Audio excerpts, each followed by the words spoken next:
হরে কৃষ্ণ। আজ 22শে ফাল্গুন 1431 ও 7ই মার্চ 2025 শুক্রবার। আজ আমি ভাগবতম পাঠ করছি।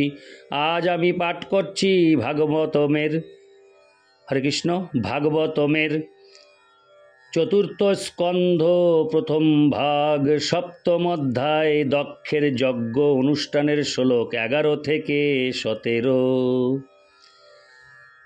নারায়ণ হে নারায়ণ ভবভয় হরণম নারায়ণ লক্ষ্মীকান্তম কমলনয়নম মঙ্গলচরণম নারায়ণ। শ্লোক 11। ভবস্তবায় কৃত ধীরনাশক্নোদনুরাগত উৎকণ্ঠাদ্দাপ্পকলয়া সম্পরিতাং সুতাং শরণ। হরে কৃষ্ণ। আমি শ্লোকটি আরেকবার পাঠ করছি। শ্লোক 11। ভবস্তবায় কৃত ধীরনাশক্নোদনুরাগত উৎকণ্ঠাদাপ্পকলয়া সম্পরেতাং। হরে কৃষ্ণ। আমি শ্লোকটি আরেকবার পাঠ করছি। শ্লোক 11। ভবস্তুবায় কৃত ধীরনাশক্নোদনুরাগত উৎকণ্ঠাদাপ্পকলয়া সম্পরেতাং সুতাং শরণ। অনুবাদ। রাজা দক্ষ শিবের স্তব করতে চেয়েছিলেন, কিন্তু তার কন্যা সতীর মৃত্যুর কথা স্মরণ হওয়ায় তার চোখ অশ্রুধারায় পূর্ণ হয়েছিল এবং গভীর শোকে তার কণ্ঠ রুদ্ধ হয়েছিল এবং তিনি স্তব করতে সমর্থ হননি। ইতি শ্লোক 11। শ্লোক 12। কৃচ্ছ্রাস্তব্য চ মন প্রেম বিহবলিত সুধি সশংস নির্বলিকেন ভাবেন সং প্রজাপতি। অনুবাদ। সেই সময় রাজা দক্ষ স্নেহ ও অনুরাগের দ্বারা বিহ্বল হয়েছিলেন এবং তখন তার শুদ্ধ বুদ্ধি জাগরিত হয়েছিল। অতি কষ্টে তিনি তার মনকে শান্ত করেছিলেন, তার ভাবাবেগ সংযত করেছিলেন এবং শুদ্ধ চেতনায় তিনি শিবের স্তব করতে শুরু করেছিলেন। ইতি শ্লোক 12। শ্লোক 13। দক্ষ উবাচ। ভুয়াননুগ্রহ অহো ভবতা কৃত মে দণ্ডস্তয়া ময়ি ভৃত যদপি প্রলব্ধ ন ব্রহ্মবন্ধুষু চ বাং ভগবন্নবজ্ঞা তুভ্যং হরেশ্চ কুত এব ধৃত ব্রতেষু। অনুবাদ। রাজা দক্ষ বললেন, হে ভগবান শিব, আমি আপনার চরণে মহা অপরাধ করেছি, কিন্তু আপনি এতই কৃপাময় যে আপনার অনুগ্রহ থেকে আমাকে বঞ্চিত করার পরিবর্তে আপনি আমাকে দণ্ডদান করে আমার প্রতি অসীম কৃপা প্রদর্শন করেছেন। আপনি এবং শ্রীবিষ্ণু কখনও অযোগ্য ব্রাহ্মণদেরও উপেক্ষা করেন না, অতএব যজ্ঞ অনুষ্ঠানে যুক্ত আমাকে আপনি কেন উপেক্ষা করবেন? তাৎপর্য। দক্ষ যদিও নিজেকে পরাজিত বলে হরে কৃষ্ণ মনে করেছিলেন, তবুও তিনি জানতেন যে তিনি যে দণ্ড ভোগ করেছেন তা ছিল শিবের মহান কৃপা। তিনি স্মরণ করেছিলেন যে শিব এবং বিষ্ণু কখনো ব্রাহ্মণদের উপেক্ষা করেন না, এমনকি সেই ব্রাহ্মণেরা অযোগ্য হলেও নয়। বৈদিক সভ্যতা অনুসারে ব্রাহ্মণ কুলোদ্ভূত ব্যক্তিকে কখনো কঠোরভাবে দণ্ড দেওয়া উচিত নয়। সেই দৃষ্টান্ত দেখা যায় অশ্বত্থামার প্রতি অর্জুনের আচরণে। অশ্বত্থামা ছিলেন একজন মহান ব্রাহ্মণ, দ্রোণাচার্যের পুত্র, এবং তিনি যদিও পাণ্ডবদের সব কয়টি ঘুমন্ত পুত্রদের হত্যা করার মহাপাপ করেছিলেন, যে জন্য শ্রীকৃষ্ণ তাকে নিন্দা করেছিলেন, কিন্তু তা সত্ত্বেও একজন ব্রাহ্মণের পুত্র বলে অর্জুন তাকে বধ না করে ক্ষমা প্রদর্শন করেছিলেন। এখানে ব্যবহৃত ব্রহ্মবন্ধুষু শব্দটি তাৎপর্যপূর্ণ। ব্রহ্মবন্ধু মানে হচ্ছে যে ব্যক্তি ব্রাহ্মণ পিতার পুত্ররূপে জন্মগ্রহণ করেছেন, কিন্তু যার কার্যকলাপ ব্রহ্মণোচিত নয়। এই প্রকার ব্যক্তি ব্রাহ্মণ নন, ব্রহ্মবন্ধু। দক্ষ নিজেকে ব্রহ্মবন্ধু বলে প্রমাণ করেছিলেন। তিনি একজন মহান ব্রাহ্মণ পিতা ব্রহ্মার পুত্র ছিলেন, কিন্তু শিবের প্রতি তার আচরণ ঠিক ব্রাহ্মণোচিত ছিল না। তাই তিনি স্বীকার করেছিলেন যে তিনি আদর্শ ব্রাহ্মণ ছিলেন না। শিব এবং বিষ্ণু কিন্তু অযোগ্য ব্রাহ্মণদেরও কৃপা করেন। শিব দক্ষকে শত্রুবৎ দণ্ড দেননি, পক্ষান্তরে দক্ষকে তার শুদ্ধ বুদ্ধিতে ফিরিয়ে আনার জন্য তিনি দণ্ড দিয়েছিলেন, যাতে তিনি বুঝতে পারেন যে তিনি ভুল করেছেন। দক্ষ তা বুঝতে পেরেছিলেন এবং তারই মতো পতিত ব্রাহ্মণদের প্রতি ভগবান শ্রীকৃষ্ণ এবং শিবের মহান কৃপা প্রদর্শন করার জন্য তিনি কৃতজ্ঞতা প্রকাশ করেছেন। যদিও তিনি ছিলেন পতিত, তবুও তিনি যজ্ঞ করার ব্রত গ্রহণ করেছিলেন, যেটি হচ্ছে ব্রাহ্মণের, হরে কৃষ্ণ, ব্রাহ্মণের কর্তব্য, এবং এইভাবে তিনি শিবের প্রতি তার স্তব শুরু করেছিলেন। ইতি শ্লোক 13। শ্লোক 14। হরে কৃষ্ণ। শ্লোক 14। বিদ্যাতোপব্রত ধরান মুখতস্ম বিপ্রাণ ব্রহ্মাত্মতত্ত্বমোবিতুং প্রথমং তমস্রাক তদ ব্রাহ্মণান পরমো সর্ববিপৎসু পাশি পাল পশুনিব বিভো প্রগৃহীত দণ্ড। অনুবাদ: হে মহান এবং শক্তিশালী শিব, বিদ্যা, তপব্রত এবং আত্মতত্ত্বপরায়ণ ব্রাহ্মণদের রক্ষা করার জন্য প্রথমে ব্রহ্মা তার মুখ থেকে আপনাকে সৃষ্টি করেছিলেন। গোপালক, হরে কৃষ্ণ, গোপালক যেমন দণ্ড হস্তে গাবি, হরে কৃষ্ণ, গোপালক যেমন দন্ত, হরে কৃষ্ণ, গোপালক যেমন দণ্ড হস্তে গাভীদের রক্ষা করে, তেমনি আপনিও ব্রাহ্মণদের সমস্ত বিপদ থেকে রক্ষা করার ফলে ধর্মকে রক্ষা করেন। তাৎপর্য: সমাজে মানুষের বিশেষ কর্তব্য হচ্ছে সামাজিক স্থিতি নির্বিশেষে বৈদিক শাস্ত্রের নির্দেশ অনুসারে মন এবং ইন্দ্রিয় সংযমের অভ্যাস করা। শিবকে বলা হয় পশুপতি, কারণ তিনি উন্নত চেতনার স্তরে জীবদের রক্ষা করেন, যাতে তারা বৈদিক পদ্ধতিতে বর্ণ এবং আশ্রমের বিধি অনুসরণ করতে পারে। পশু শব্দে পশু এবং মানুষদেরও বোঝানো হয়। এখানে উল্লেখ করা হয়েছে যে যারা আধ্যাত্মিক চেতনায় বিশেষ উন্নত নয়, সেই সমস্ত পশু এবং পশু সদৃশ জীবদের শিব সর্বদাই রক্ষা করেন। এও উল্লেখ করা হয়েছে যে ব্রাহ্মণদের সৃষ্টি হয়েছে ভগবানের মুখ থেকে। আমাদের সবসময় মনে রাখতে হবে যে শিবকে পরমেশ্বর ভগবান শ্রী বিষ্ণুর প্রতিনিধি বলে সম্বোধন করা হয়েছে।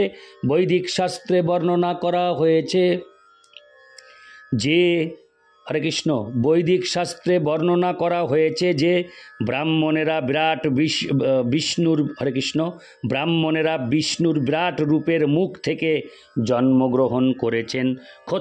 ক্ষত্রিয়রা, হরে কৃষ্ণ, ক্ষত্রিয়রা তার বাহু থেকে, বৈশ্যরা তার উদর বা কোমর থেকে এবং শূদ্ররা তার পা থেকে উৎপন্ন হয়েছেন।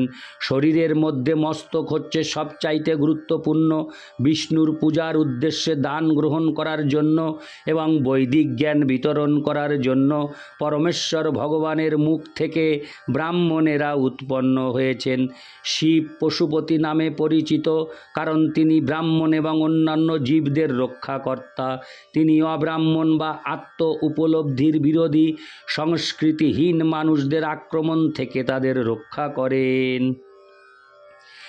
এই শব্দের আরেকটি বৈশিষ্ট্য হচ্ছে যে যারা কেবল বেদের আনুষ্ঠানিক ক্রিয়ার প্রতি আসক্ত এবং পরমেশ্বর ভগবানের স্থিতি বুঝতে পারে না, তারা পশুদের থেকেও অধিক উন্নত নয়।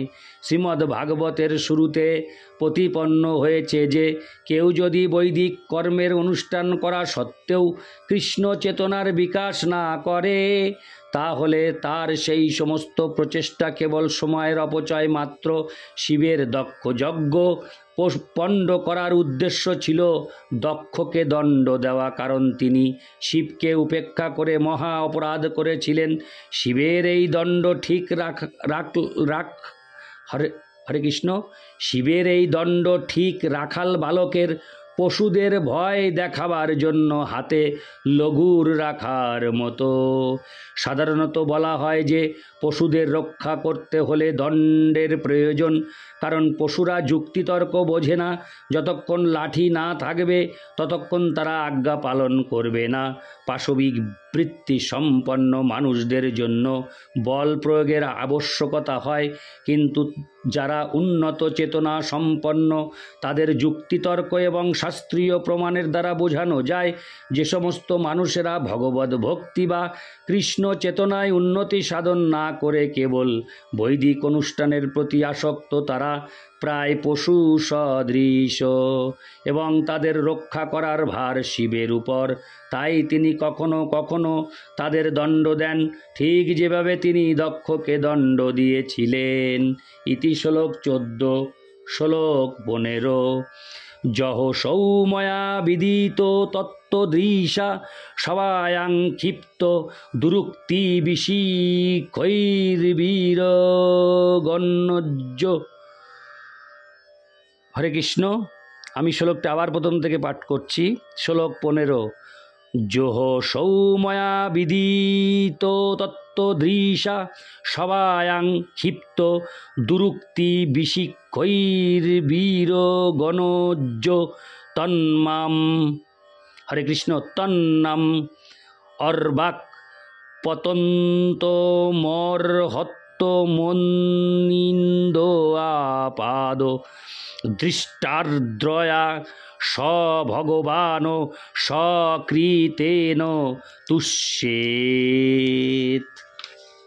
অনুবাদ: আমি আপনার পূর্ণ মহিমা, হরে কৃষ্ণ, আমি আপনার পূর্ণ মহিমা জানতাম না, তাই সভাস্থলে আপনার উপর আমি দুর্বাক্যরূপ বাণ বর্ষণ করেছিলাম, যদিও আপনি তা গ্রাহ্য করেননি।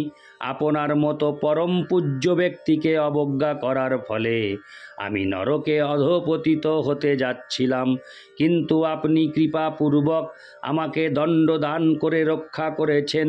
আমি আপনার কাছে প্রার্থনা করি যে আপনি কৃপাপূর্বক প্রসন্ন হন, কারণ আমার কথার দ্বারা আপনাকে প্রসন্ন করার ক্ষমতা আমার নেই। তাৎপর্য: ভক্ত যখন বিপত্তির সম্মুখীন হন তখন তিনি সেই অবস্থাকে ভগবানের কৃপা বলে মনে করেন।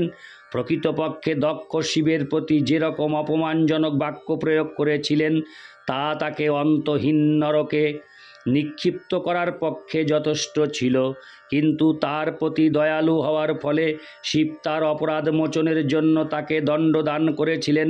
রাজা দক্ষতা বুঝতে পেরেছিলেন এবং শিবের উদার আচরণের জন্য তার প্রতি কৃতজ্ঞতা অনুভব করে তা ব্যক্ত করতে চেয়েছিলেন। কখনো কখনো পিতা তার শিশুপুত্রকে দণ্ড দেন এবং পুত্র যখন বড় হয় তখন সে বুঝতে পারে যে তার পিতা তাকে যে দণ্ড দিয়েছিলেন তা প্রকৃতপক্ষে দণ্ড ছিল না, তা ছিল তার কৃপার প্রকাশ। তেমনি দক্ষ বুঝতে পেরেছিলেন যে শিব তাকে যে দণ্ড দিয়েছিলেন তা ছিল তার প্রতি শিবের করুণার প্রকাশ। সেটি কৃষ্ণ ভক্তির পথে অগ্রসর হওয়ার লক্ষণ। বলা হয় যে কৃষ্ণ ভক্ত কোনো দুর্দশাকে ভগবানের দেওয়া দণ্ড বলে কখনোই মনে করেন না। জীবনের সমস্ত দুঃখ দুর্দশাকে ভগবানের কৃপা বলেই তিনি মেনে নেন। তিনি মনে করেন আমার পূর্বকৃত পাপ কর্মের ফলে আমার দণ্ডিত হওয়াই উচিত ছিল, অথবা আরও দুর্দশাগ্রস্ত অবস্থায় পতিত হওয়ার কথা ছিল। কিন্তু ভগবান আমাকে রক্ষা করেছেন, তাই আমি কর্মের নিয়মে নামমাত্র দণ্ড ভোগ করেছি। এইভাবে ভগবানের কৃপা অনুভব করে ভগবদ্ ভক্ত সর্বদাই অধিক থেকে অধিকতর নিষ্ঠা সহকারে ভগবানের শরণাগত হন এবং তথাকথিত দণ্ডের দ্বারা একটুও বিচলিত হন না। ইতি শ্লোক 15 শ্লোক 16। মৈত্রেয় উবাচ ক্ষমাপ্যৈবংশ মৃডাংশং ব্রহ্মণা চানুমন্ত্রিত কর্ম সন্তানয়ামাস সোপাধ্যায়র্তিগাদিভিঃ।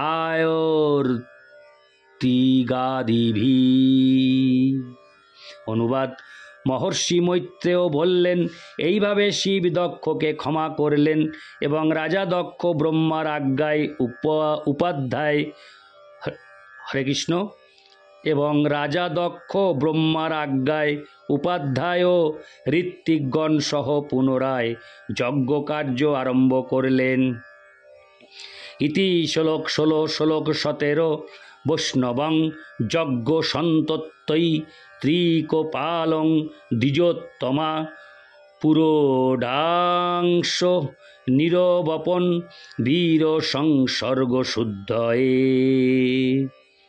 অনুবাদ: শ্লোক 16 শেষ হওয়ার পর শ্লোক 17 অনুবাদ। শ্লোক 17 শ্লোকটি পাঠ করলাম, এরপর এখন পাঠ করব শ্লোক 17 অনুবাদ। তারপর যজ্ঞকার্য শুরু করার জন্য ব্রাহ্মণেরা প্রথমে বীরভদ্র এবং শিবের অন্যান্য প্রেত পার্শ্বদের স্পর্শজনিত দোষের শুদ্ধির জন্য ব্যবস্থা করেছিলেন। তারপর তারা অগ্নিতে পুরোডাস নামক আহুতি দেওয়ার ব্যবস্থা করেছিলেন। হরে কৃষ্ণ। তাৎপর্য: বীরভদ্র আদি শিবের অনুচর ও ভক্তদের বীর বলা হয় এবং তারা হচ্ছে ভূত, প্রেত ও পিশাচ। তারা কেবল তাদের উপস্থিতির দ্বারাই যজ্ঞস্থল দূষিত করেনি, উপরন্তু মলমূত্র ত্যাগ করে সমস্ত ব্যবস্থায় উৎপাত করেছিল। তাই প্রথমে পুরোডাস আহুতি দিয়ে সেই দোষ নির্মল করতে হয়েছিল। বিষ্ণু যজ্ঞ বা বিষ্ণুর প্রতি নৈবেদ্য অর্পণ অশুচি অবস্থায় অনুষ্ঠান করা যায় না। অশুদ্ধ অবস্থায় কোনো কিছু নিবেদন করাকে বলা হয় সেবাপরাধ। মন্দিরে শ্রী বিষ্ণুর বিগ্রহের আরাধনা ও বিষ্ণু যজ্ঞ। তাই সমস্ত বিষ্ণু মন্দিরে যে সমস্ত পুরোহিতেরা অর্চনা বিধির অনুষ্ঠান করেন তাদের খুব পরিষ্কার থাকতে হয়। প্রতিটি সামগ্রী সব সময় খুব পরিষ্কার পরিচ্ছন্ন রাখতে হয় এবং ভোগও খুব পরিষ্কার পরিচ্ছন্নভাবে তৈরি করতে হয়। এই সমস্ত বিধিগুলি ভক্তিরসামৃত সিন্ধু গ্রন্থে বর্ণিত হয়েছে। অর্চনা সেবায় 32টি অপরাধ রয়েছে। তাই অশুচি না হওয়ার ব্যাপারে অত্যন্ত সতর্ক থাকতে হয়। সাধারণত যখন কোনো অনুষ্ঠান শুরু হয় তখন শুদ্ধির জন্য সর্বপ্রথমে ভগবান শ্রী বিষ্ণুর পবিত্র নাম উচ্চারণ করা হয়। কেউ যদি বাইরে অথবা অন্তরে পবিত্র অথবা অপবিত্র থাকেন, তিনি পরমেশ্বর ভগবান শ্রী বিষ্ণুর দিব্য নাম উচ্চারণ বা অথবা হরে কৃষ্ণ উচ্চারণ অথবা স্মরণ করলে তৎক্ষণাৎ পবিত্র হয়ে যান। বীরভদ্র আদি শিবের অনুচরদের উপস্থিতির ফলে যজ্ঞস্থল অপবিত্র হয়েছিল, তাই সমস্ত যজ্ঞস্থল পবিত্র করতে হয়েছিল। যদিও শিব সেখানে ছিলেন এবং তিনি হচ্ছেন মঙ্গলময়, কিন্তু সেই স্থান পবিত্র করার প্রয়োজন ছিল, কারণ তার অনুচরেরা বলপূর্বক সেখানে প্রবেশ করে বহু ঘৃণিত কার্য করেছিল। কেবল শ্রী বিষ্ণুর পবিত্র নাম ত্রিকপাল উচ্চারণ করার দ্বারা সেই স্থান পবিত্র করা সম্ভব হয়েছিল যা ত্রিভুবন পবিত্র করে। অর্থাৎ এখানে স্বীকার করা হয়েছে যে শিবের অনুচরেরা সাধারণত অপবিত্র, এমনকি তারা সাধারণ স্বাস্থ্যবিধিও পালন করে না। তারা নিয়মিতভাবে স্নান করে না, তারা লম্বা চুল রাখে এবং গাঁজা খায়। এই প্রকার অসংযতভাবে যারা আচরণ করে তাদেরকে ভূত প্রেতের মধ্যে গণ্য করা হয়। যেহেতু তারা সেই যজ্ঞস্থানে উপস্থিত ছিল, তাই সেখানকার সমস্ত পরিবেশ দূষিত হয়ে গিয়েছিল এবং ত্রিকপাল আহুতির দ্বারা সেই পরিবেশ শুদ্ধ করতে হয়েছিল, যা বিষ্ণুর মঙ্গলাচরণ সূচিত করে। ইতি শ্লোক 17। নারায়ণ হে নারায়ণ ভবভয় হরে নাম নারায়ণ। এই অডিওতে আমি পাঠ করলাম ভাগবতমের চতুর্থ স্কন্ধ প্রথম ভাগ সপ্তম অধ্যায় দক্ষের যজ্ঞ অনুষ্ঠানের শ্লোক 11 থেকে 17। হরে কৃষ্ণ।